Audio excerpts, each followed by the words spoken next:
जिसका भी mic on है वो प्लीज़ ऑफ कर लीजिए।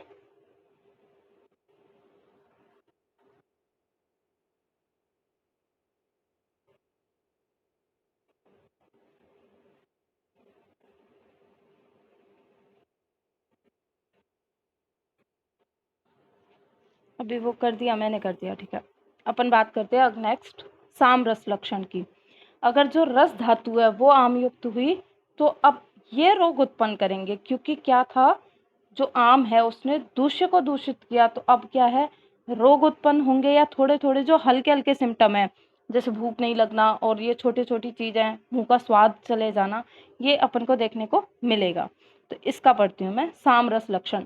अब ये आपके दो टॉपिक में कवर किया हुआ है।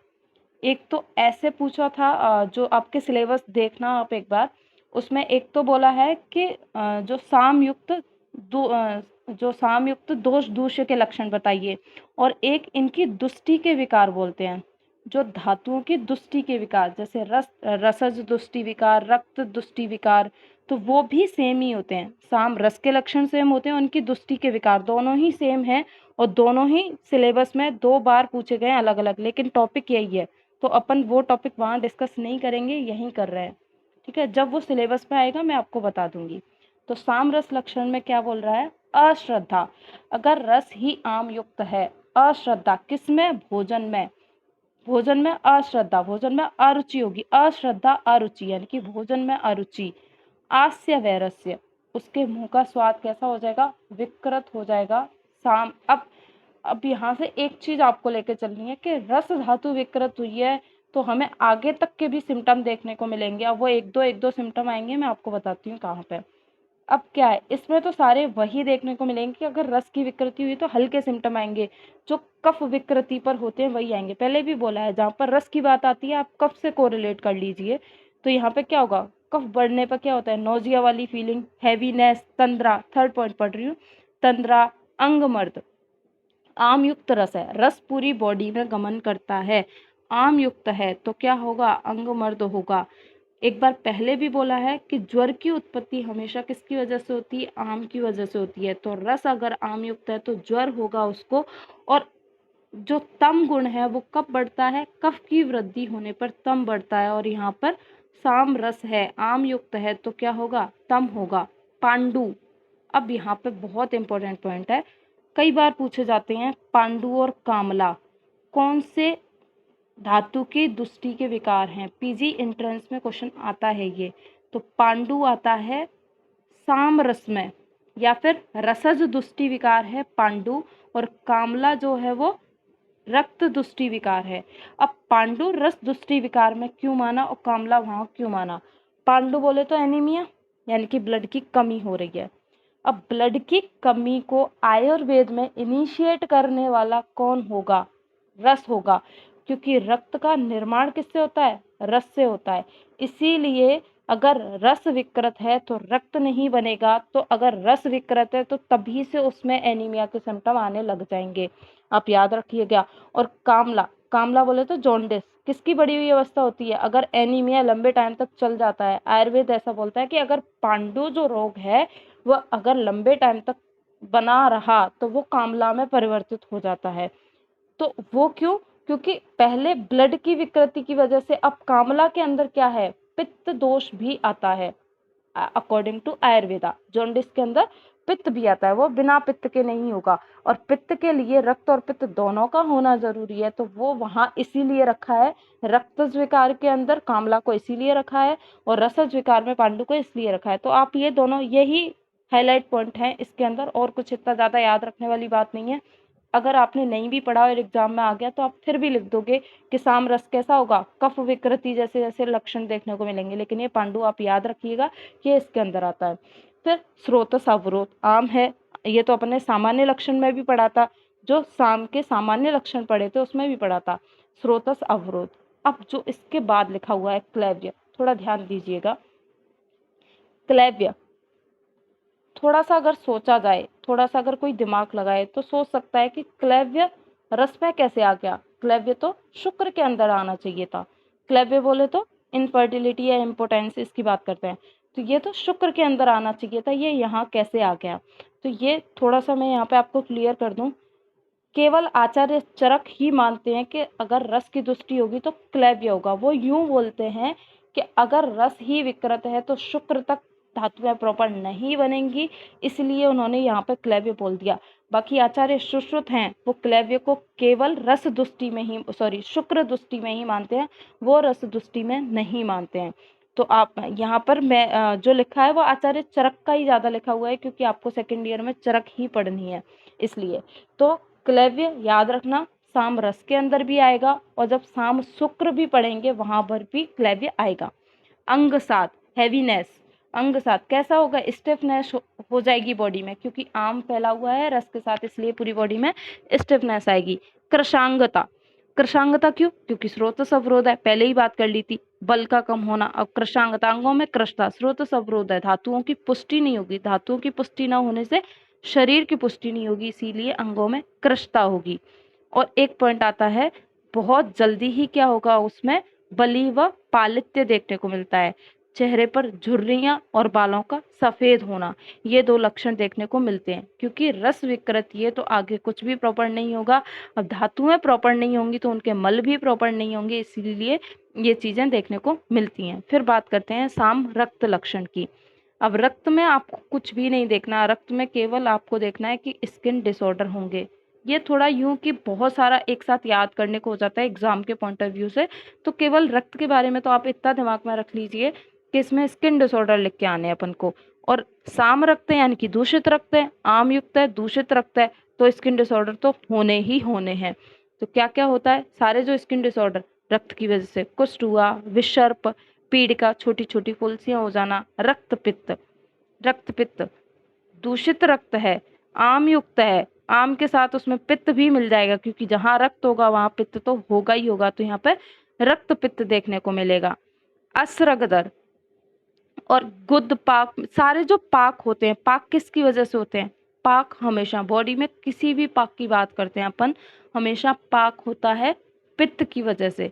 जहां पित्त होगा वहीं पाक हो सकता है। और एक चीज और, पाक के लिए अकेले पित्त का होना ही काफी नहीं है, पाक के लिए रक्त और पित्त दोनों का साथ में होना जरूरी है। क्योंकि पाक की कंडीशन कब आती है? जैसे कहीं भी इंफ्लामेशन स्टार्ट हुआ, जैसे अपन कोई भी पीड़िका उत्पन्न हो रही है उसकी बात करते हैं, तो पीड़िका के लिए बोल देते हैं कि ये कफ की वजह से उत्पन्न हुई, जैसे मधुमेह पीड़िका की बात करते हैं, लेकिन वहां पे बाद में आके रक्त और पित्त दोनों दूषित होते हैं, तब उनमें पाक होता है। फिर जैसे आप पहले पढ़ के आए होगे अष्टांग हृदय में, जो लास्ट में जो चैप्टर दे रखे थे शस्त्र क्षार अग्निकर्म, वहां में भी थे, वहां पे वो पच्यमान अवस्था, पक्व शोप, अपक्व शोप, वो सारे पित्त की वजह से देखने को मिलता है। कहीं भी पाक की बात आए तो वहां रक्त और पित्त दोनों का होना जरूरी है।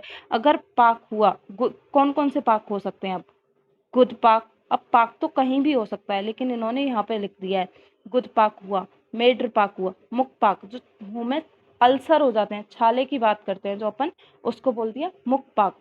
प्लिया वृद्धि, पहले भी बताया था कि अगर रक्त, हाँ जी,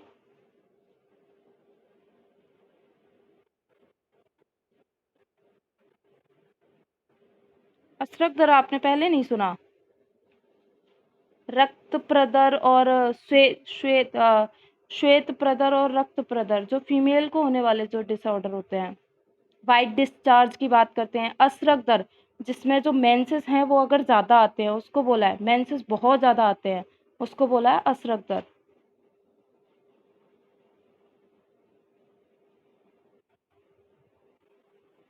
ओके। और जो रक्त प्रदर, श्वेत प्रदर वही होते हैं। श्वेत प्रदर में वाइट डिस्चार्ज अगर ज्यादा होता है तो उसको श्वेत प्रदर बोला है। और असरक दर जिसमें मेंसेस जो नॉर्मल, जैसे बोला है कि 5 to 7 डेज प्रकृति के अकॉर्डिंग बोला है, अगर उससे भी ज्यादा आते हैं तो वो अशरक दर में जाता है। ठीक है, फिर अपन बात करते हैं गुद पाक, मेड्र पाक, मुख पाक और प्लीहा वृद्धि। इसके लिए पहले बोला था कि अगर रक्त दूषित होगा या रक्त बढ़ेगा, जैसे रक्त वृद्धि में ये लक्षण था प्लीहा वृद्धि, तो वहां पे क्या था, अगर रक्त ज्यादा बन रहा है तो आरबीसी ज्यादा टूटेगी, और वो ग्रेवयार्ड है तो स्प्लीन की क्या हो, स्प्लीनोमेगैली होगी, तो ये रक्त, ये भी यहाँ पे देखने को मिलेगा। रक्त गुल्म बताया है, जो गुल्म का 5वां प्रकार होता है वो होता है रक्तज गुल्म। और उसमें क्या होता है, थोड़ा सा बता देती हूँ अगर आप लोगों ने नहीं सुना है। रक्तज गुल्म के अंदर क्या होता है, रक्तज गुल्म का पहले तो आपको सबसे इम्पोर्टेंट पॉइंट ये याद रखना है, केवल फीमेल को होता है, मेल को रक्तज गुल्म नहीं होता है। क्यों? क्योंकि रक्तज गुल्म का जो मेन कॉज होता है वो होता है आर्तव। जो आयुर्वेद जो आर्तव मानता है, आर्तव फीमेल के अंदर मानता है, ठीक है। उसकी वजह से क्या होता है, रक्तज गुल्म होता है। अब होता कैसे है, नॉर्मली हर मंथ क्या है, आर्तव आता है। जो ऋतुकाल होने पर आर्तव का फॉर्मेशन होता है और 3 to 5 डेज मेंसेस आते हैं। लेकिन इसके अंदर क्या होगा, आर्तव का निर्माण तो होता है, रक्तज गुल्म के अंदर आर्तव का निर्माण तो होता है, लेकिन जो आर्तव है वो वेजाइना से बाहर फ्लो नहीं होता है। तो वो उसका कारण क्यों, क्योंकि जो आर्तव है उसका अवरोध कौन करता है, वायु करती है। गुल्म आपके पैथोलॉजी सेकंड में है, तब वहाँ डिटेल में पढ़ेंगे। अभी आप ये 2 पॉइंट याद रखना तब तक, कि रक्तज गुल्म केवल फीमेल को होता है, और रक्तज गुल्म में क्या होता है, आर्तव का अवरोध हो जाता है। आर्तव बनता तो है, हर महीने बनता है, लेकिन वो बाहर नहीं निकलता है। तो उसमें क्या होता है, वो इकट्ठा होता रहता है, साथ में उसके वायु मिल जाती है। रक्तज जो आर्तव रुका हुआ है उसमें वायु भी मिल जाती है, तो उससे क्या होता है, जो उदर की शेप होती है, जैसे प्रेग्नेंट फीमेल का जो एब्डोमेन है वो बढ़ता रहता है, वो ग्रोथ होती रहती है बेबी की वजह से, ऐसे ही इसमें होता है। लेकिन एक्चुअल में बेबी नहीं होता है। तो जो रक्तज गुल्म वाली फीमेल जो होती है वो अपने आप को प्रेग्नेंट समझने लगती है, उसकी मेंटल स्टेट एकदम ऐसे हो जाती है जैसे एक प्रेग्नेंट वुमेन की होती है। तो उसके अंदर सारे वो सिम्टम आने लगते हैं, नोजिया होना, मॉर्निंग सिकनेस होना, जो पैर हैं उनमें सूजन आना, वो सारे सिम्टम आते हैं, उसको बार बार वॉमिट आना।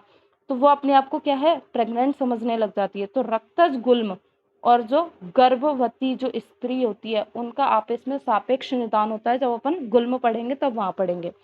फिर विद्रदी, विद्रदी ये सारे जो डिसऑर्डर हैं, जो स्किन डिसऑर्डर, ये किसकी वजह से हो गए, रक्त की वजह से। नीचे जो लिखे हुए हैं सारे वही हैं स्किन डिसऑर्डर। नीलिका, नीलिका, कामला, अभी बता दिया मैंने आपको कि कामला कहाँ आएगा, जो रक्त दुष्टि है उसके अंदर कामला आएगा। व्यंग, तिल कालक, जो मस्से हो जाते हैं काले काले, तिल कालक वगैरह, ये सारे कैसे हैं, स्किन डिसऑर्डर हैं, और ये होते हैं रक्त की विकृति के कारण। फिर नेक्स्ट बात करते हैं साम मास के लक्षण।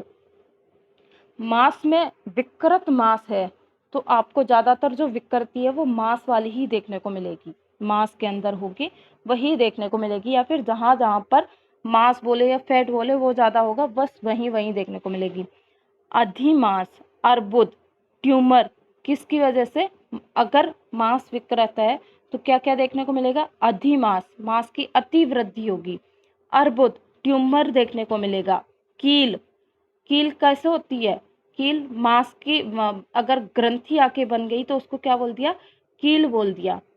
गल शालूक और गल शुंडी, अब ये समझना आप, गल शुंडी के अंदर होता क्या है, अगर कफ का प्रकोप, अब साम है यानी कि कफ का प्रकोप है, अगर वो जो प्रकोपित कफ है वो आके तालू, तालू बोले तो पैलेट, अगर इसके अंदर आके अवस्थित हो गया, वहां आके उसने अपना स्थान बना लिया, तो क्या होता है, जो पैलेट के अंदर क्या है, इन्फ्लामेशन स्टार्ट हो जाता है, उसको क्या बोलते हैं, गल शुंडी बोलते हैं। ये आप पढ़ोगे चरक सूत्र 18 त्रिशोती अध्याय, उसके अंदर डिटेल में लिखे हुए हैं सारे, गलशुंडी, गलगंड, उपजीविका, जो अभी अपन देखने वाले हैं, मैं आपको बताती हूँ ये होते कैसे हैं।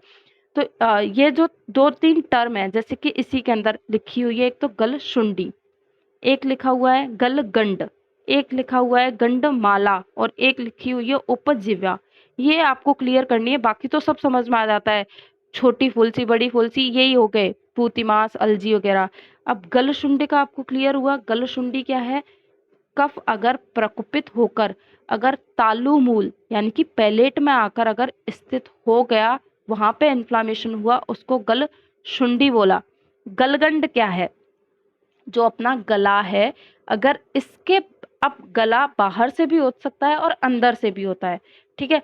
तो अब ये टर्म क्लियर करना, गलगंड, गलगंड में क्या है, जो गला बाहर वाला गला है, बाहर वाले गले में जो अगर कफ आकर, जैसे टॉन्सिल्स की बात करते हैं, एक तरह से वही समझ के एक बार आप इसको समझने की कोशिश करना कि अगर जो गले के बाहरी प्रदेश में कफ आकर स्थित हो गया, उसने वहां पर अपना स्थान बना दिया और वहां पर अगर शोथ हुआ तो उसको बोला है गलगंड।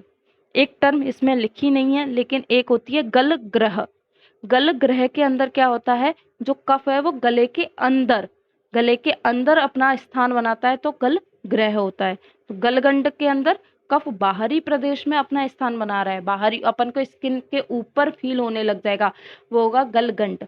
लेकिन गलग्रह उसमें अपन स्किन से फील नहीं कर सकते, उसमें अंदर क्या होगा, कफ स्थित हो जाएगा, तो वहां पर क्या होगा, गले में अवरोध उत्पन्न हो जाएगा, इसलिए उसको गलग्रह बोला। यहाँ पर नहीं है, आगे कहीं ना कहीं आ जाएगा, तब आपको बता दूंगी।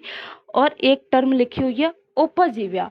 उपजीव्या क्या होता है, उपजीव्या होता है सब में प्रकुपित कफ ही होगा क्योंकि आम युक्त है, तो अगर वो प्रकुपित हुआ कफ है उपजिह्वा, इसी के नाम में आ रहा है, जिह्वा के ऊपर। उपजिह्वा का मतलब जिह्वा के ऊपरी भाग में, ऊपरी भाग बोले तो उसके मूल भाग में अगर कफ अपना स्थान बना लेता है और वहां पर अगर वो इन्फ्लामेशन स्टार्ट करता है तो उसको बोलते हैं उपजिह्वा। अब नॉर्मली ये दोष किसी के अंदर नहीं होते, सब ठीक है, किसी के अंदर कुछ भी नहीं है, लेकिन अगर मांस विकृत हुआ तो ये उसके अंदर धीरे धीरे अपन को देखने को मिलते हैं।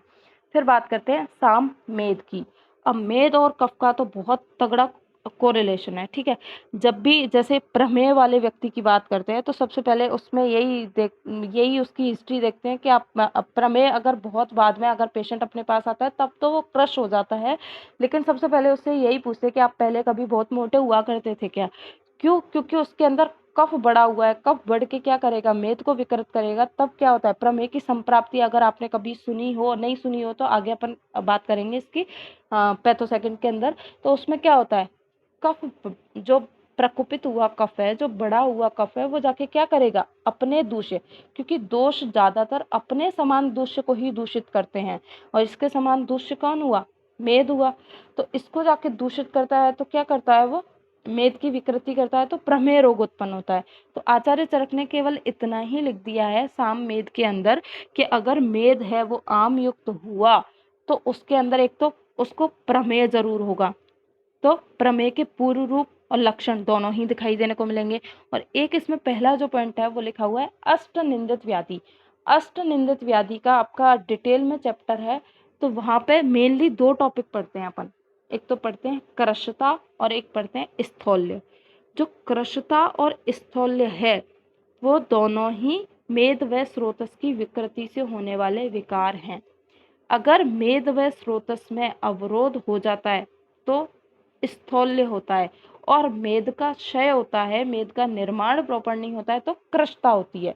तो ये दोनों ही लक्षण है वो साम मेद की वजह से देखने को मिलते हैं। मेनली यहाँ पर स्थौल्यता को प्रायोरिटी देंगे कि साम मेद के कारण स्थौल्यता और प्रमेय, ये दो चीजें देखने को मिलेंगी। फिर आगे बात करते हैं साम अस्थि के लक्षण। अगर अस्थि भी आम युक्त है तो इसमें क्या होगा, वहां पर पेन, और उसके जो मल होते हैं, अस्थि के जो मल होते हैं, कौन कौन से नख, और जो नख हो गए या फिर केश वगैरह, इनके अंदर विकृति देखने को मिलेगी, या फिर अस्थि के अंदर विकृति देखने को मिलेगी। तो साम अस्थि है, साम अस्थि को आप एज इट इज उससे कोरिलेट कर सकते हैं जो अपन ने अस्थि वृद्धि के जो लक्षण देखे थे। अस्थि वृद्धि पिछला पढ़ चुके हैं ना, एक दो क्लास पहले ही पढ़ा था अभी, तो उसमें क्या था, अध्य अस्थि, अगर अस्थि के ऊपर अस्थि का निर्माण होता है तो, अधिदंत, दांत के ऊपर दांत का निर्माण होता है तो, दंत भेद, आपने कई लोगों को देखा होगा, स्पेशली ये जो बुजुर्ग लोग होते हैं उन वृद्धावस्था में देखने को मिलता है दंत भेद। एक जो दांत होता है उसके अंदर ही एक दांत जो होता है वो दो हिस्से में बट जाता है, दंत भेद, उसमें भेदन हो गया, वो भी साम अस्थि में, क्योंकि ये दंत है, वो भी दंत और अस्थि, अस्थि से ही निर्माण होता है, दंत और अस्थि दोनों का ही, इसलिए इसको इसमें माना गया। अस्थि भेद, उसमें पेन होगा, अस्थि भेद, अस्थि भग्न भी हो सकता है, भेद मतलब टूटना, दो पार्ट में डिवाइड होना, वो भी इसकी वजह से हो सकता है। अस्थि शूल, पेन होगा, अगर वो आम मूवमेंट करेगा तो क्या होगा, पेन होगा। विवर्णता, अब विवर्णता अस्थि की विवर्णता होगी, अगर आम वहां पर रुका हुआ है तो अस्थि में विवर्णता होगी, उसका जो व्हाइट कलर है वो डिसअपियर होने लगेगा। फिर केश, लोम, नख, श्मश्रु आदि में दोष उत्पन्न होना। क्यों? क्योंकि जो मल है, आचार्य चरक थे जो अस्थि के मल बताए हैं वो किन को, कौन कौन बताए हैं? केश, लोम, नख, ये सारे अस्थि के ही मल बताए हैं। अगर अस्थि ही प्रॉपर नहीं है, साम अस्थि है यानी कि अस्थि भी दूषित है, अस्थि दूषित है तो उसके मल भी दूषित होंगे, तो जो इनमें भी विकार उसको देखने को मिलेंगे। अब इनमें दोष कुछ भी हो सकते हैं, जैसे अपन अभी वहां देख के आए हैं पलित, बालों का जल्दी सफेद होना, तो वो यहाँ से भी हो सकता है। केश और लोम में क्या है, या तो इनका ज्यादा गिरना या इनका ज्यादा निर्माण होना, कुछ भी हो सकता है। वो डिपेंड करता है किस प्रकार की विकृति है। या तो हो सकता है बाल बहुत ज्यादा झड़े, या फिर जो नख है वो बहुत ज्यादा उनकी बार बार वृद्धि हो रही है, सारे लक्षण देखने को मिलेंगे। फिर बात करते हैं साम मज्जा लक्षण की। अब साम जो मज्जा, मज्जा का स्थान अस्थि, तो इसमें अस्थि वाले लक्षण भी आपको देखने को मिलेंगे। और जो अपन ने पिछली बार बात की थी वो नेत्र वाला जो कोरिलेशन था मज्जा से, वो भी यहाँ देखने को मिलेगा। तो मज्जा का तो डायरेक्ट अस्थि और नेत्र, इन दो से आपको याद रखना है कि इन दो पे तो अगर मज्जा की विकृति है तो अस्थि और नेत्र, इन दो पे तो इफेक्ट आएगा ही आएगा। ठीक है। तो पर्वों में पीड़ा होना, रुक पर्वणाम, क्योंकि मज्जा का स्थान अस्थियों में, तो पर्व से पूरी अस्थियां ही लेके चलेंगे अस्थियों में, और मेनली जॉइंट्स पेन की बात करता है, जो पर्व हैं जॉइंट्स हैं उनकी बात करता है, तो वो मज्जा की विकृति से होते हैं। भ्रम, मूर्छा और आंखों के सामने अंधेरा आना, ये बात की थी पिछली क्लास में। तो ये अगर मज्जा विकृत है तो ये लक्षण देखने को मिलेंगे। संधियों पर स्थूल मूल वाली फुलसियां होना, जो जॉइंट्स हैं, जो मज्जा, पहला जो पॉइंट है पर्वों पर पीड़ा होना, तो जो जॉइंट्स हैं अगर मज्जा विकृत होगी तो उस पे क्या होगा, स्थूल मूल वाली, स्थूल मूल वाली यानी कि जो जो वो गहराई में, जैसे कोई भी फुलसी होती है, एक तो मान लो एकदम क्यूटेनियस, एकदम ऊपर की सरफेस पे हुई, एक बहुत ज्यादा अंदर तक हुई है, स्किन में डीप तक गई है, तो जो अगर मज्जा विकृत होने पर जो फुलसियां होंगी वो कैसी होंगी, बहुत ज्यादा अवगाढ़, अवगाढ़ यानी कि उनकी गहराई कैसी होगी, ज्यादा होगी। स्थूल मूल होगा यानी कि आसानी से वो ठीक नहीं होंगी, उनका मूल जो होगा, उनकी गहराई जो होगा वो स्थूल गहराई तक गई हुई होंगी। ऐसी फुलसियां इसमें देखने को मिलती हैं। नेक्स्ट बात करते हैं साम शुक्र के लक्षण की। तो क्लैव्य जो है वो कहाँ पर भी आया है, साम रक्त के अंदर भी आया है और शाम शुक्र के अंदर भी आया है, क्योंकि शुक्र की विकृति तो ये होंगी। क्लैव्य है, नपुंसकता है, ये सब शुक्र के अंदर तो देखने को मिलेंगी। लेकिन आपको ये भी याद रखना है कि आचार्य चरक ने साम रस के अंदर भी क्लैव्य को बताया है, क्योंकि रस से ही आगे की धातुओं का निर्माण होता है, इसलिए वहां पे उन्होंने क्लैव्य को रखा था। आहर्षण, आहर्षण मतलब जो मैथुन की इच्छा होती है वो नहीं होगी, इसलिए आहर्षण लिखा है यहाँ पर। शुक्र अश्मरी, इसकी भी बात की थी, अगर शुक्र की वृद्धि होती है तो क्या होता है, शुक्र अश्मरी होती है। तो यहाँ पर आम युक्त शुक्र है, यानी कि जो शुक्र को निकलने में आम क्या करेगा, अवरोध उत्पन्न करेगा, और अवरोध होगा तो शुक्र उसी स्थान पर रह के थोड़े टाइम बाद वायु के द्वारा सूख कर क्या करेगा, अश्मरी ग्रंथि की फॉर्म में बन जाएगा। तो इसलिए शुक्र अश्मरी आदि जो विकार होते हैं वो किसके होते हैं, शुक्र प्रदोषित विकार कह लो या शाम शुक्र के लक्षण होते हैं। फिर अगला है, एक सेकेंड, ओके यही बचा है।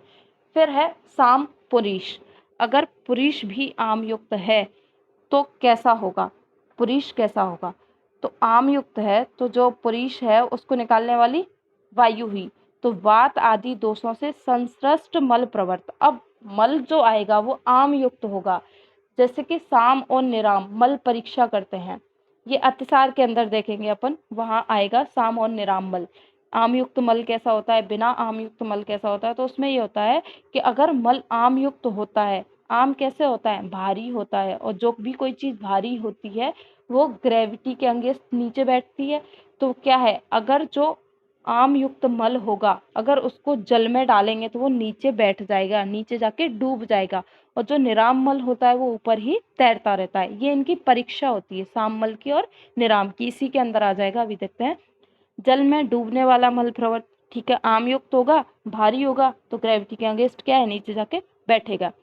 अत्यंत दुर्गंध युक्त, आम का लक्षण क्या है, दुर्गंध, और पुरुष में से दुर्गंध आती है, लेकिन अगर पुरुष जो है वो आम युक्त हुआ तो उसमें से क्या है, दुर्गंध बहुत ज्यादा आएगी।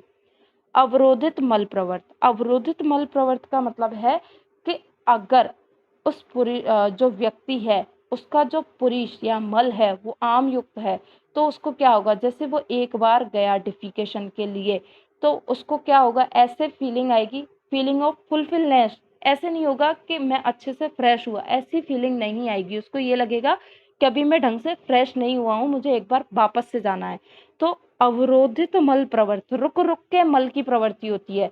कई अगर जो मल है वो आम युक्त है तो वो बार बार क्या है, मोशन के लिए जाता है। एक ही बार में उसका मोशन क्लियर नहीं होता, उसको बार बार जाना पड़ता है। इसीलिए बोल रहा है अवरोधित, यानी कि रुक रुक के मल की प्रवृत्ति होती है। मल की प्रवृत्ति अल्प मात्रा में बहुत बार बार होती है। जो मल आएगा वो कम मात्रा में आएगा, लेकिन जो टाइम पीरियड होगा वो ज्यादा होगा, मतलब बार बार जाएगा। हर एक दो घंटे बाद उसको बार बार जाना पड़ेगा, लेकिन जब भी जाएगा बहुत अल्प मात्रा में जाएगा। अल्प मात्रा में जाने के कारण उसको क्या है, फीलिंग ऑफ फुलफिलनेस नहीं आएगी कि मैं अच्छे से फ्रेश हुआ हूँ, ऐसी फीलिंग नहीं आएगी। निराम पुरुष की बात करते हैं। अब निराम पुरुष है, आम युक्त नहीं है, तो पुरुष दुर्गंधित तो होता है लेकिन उतना दुर्गंधित नहीं होगा जितना आम युक्त होता है। तो दुर्गंध रहित मल प्रवृत्ति होती है। बंधा हुआ मल आम युक्त नहीं है, यानी कि जैसे अब ये निराम पुरुष की बात चल रही है, ये स्वस्थ के लिए चल रही है। जो स्वस्थ व्यक्ति है वो मल प्रवृत्ति कैसे करता है, उसका जो मल कैसा होता है, लिक्विड फॉर्म में नहीं होता, थोड़ा सॉलिड सेमी सॉलिड होता है, वैसा होगा। बंधा हुआ मल प्रवृत्त होगा, आसानी से मल प्रवृत्त होगा, कोई भी ना तो उसको प्रवाहन करना पड़ेगा ना ही उसका बार बार अवरोध होगा, ऐसा कुछ नहीं होगा, आसानी से ही उसको मल प्रवृत्ति हो जाएगी। मल प्रवृत्ति के बाद क्या है, शरीर में लघुता आएगी। जबकि साम पुरुष में क्या है, साम पुरुष में उसको ऐसा नहीं हो रहा था। साम पुरुष में तो ये था कि उसे वापस और जाना है। इसमें क्या होगा, उसका शरीर हल्का हो जाएगा मल प्रवृत्ति के बाद। जल में तैरने वाला मल प्रवृत्त होगा, क्योंकि मल कैसा है, निराम है, आम युक्त नहीं है, तो वो जल कैसा है, मल में सॉरी जो मल है वो जल के अंदर तैरेगा। जबकि आम युक्त जो मल होता है, जो साम पुरुष होता है, वो जल में डूब जाता है। ये इनकी परीक्षा होती है। फिर बात करते हैं साम मूत्र लक्षण। अब साम मूत्र, जब भी मूत्र के रोग की बात आती है सबसे पहले दिमाग प्रमेय पर जाना चाहिए। अब साम युक्त है, साम युक्त है तो और ज्यादा जाना चाहिए, क्योंकि प्रमेय होता किसकी वजह से, कफ की वजह से है। तो इसमें जो सारा जो यूरिन वाला है, जो जो इसके अंदर 5 जो लिखे हुए हैं, उदक में, इक्षु बालिका में, ये कफज प्रमेय के क्या हैं, भेद हैं। कफज प्रमेय 10 प्रकार का होता है, उसके भेद हैं। ऐसा मूत्र निकलेगा उदक में, अगर साम मूत्र है और उसको उदक में हुआ है, यानी कि बहुत ज्यादा मात्रा में जल युक्त, बहुत ज्यादा मात्रा में जल युक्त मूत्र निकलेगा, यानी कि बहुत ज्यादा जो उसकी जो कंसिस्टेंसी होती है बहुत ज्यादा पतला होगा, जल युक्त होगा। इक्षु में, इक्षु बोलते हैं शुगर कैन को। वो कैसा होता है, उसका जो आपने रस देखा होगा वो कैसा होता है, थोड़ा गंदला सा होता है, थोड़ा जैसे ब्राउन ब्राउन जैसा होता है, थोड़ा गंदला सा होता है। तो इक्षु में जो यूरिन निकलता है वो कैसा होता है, गंदला होता है, आविल होता है, ऐसा मूत्र इसके अंदर निकलता है। इक्षु बालिका में क्या होता है, जो यूरिन होता है अगर उसको उसके अंदर भी क्या है, इक्षु बालिका में उसके अंदर मधुरता ज्यादा होती है और वही गंदला देखने को मिलता है।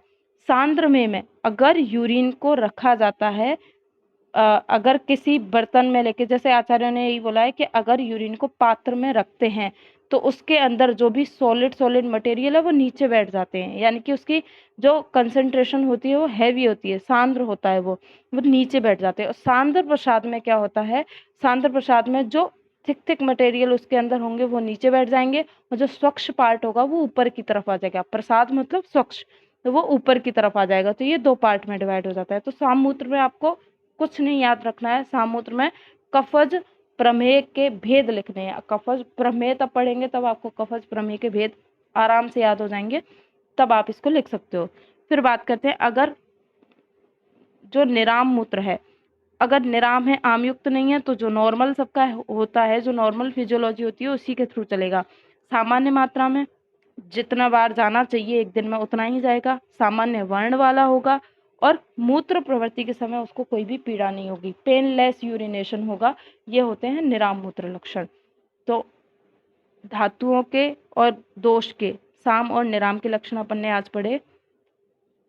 आज की क्लास यहीं होगी, कल की क्लास में नेक्स्ट टॉपिक दोष पाक धातु पाक पढ़ेंगे। ओके। Thank you. हाँ जी।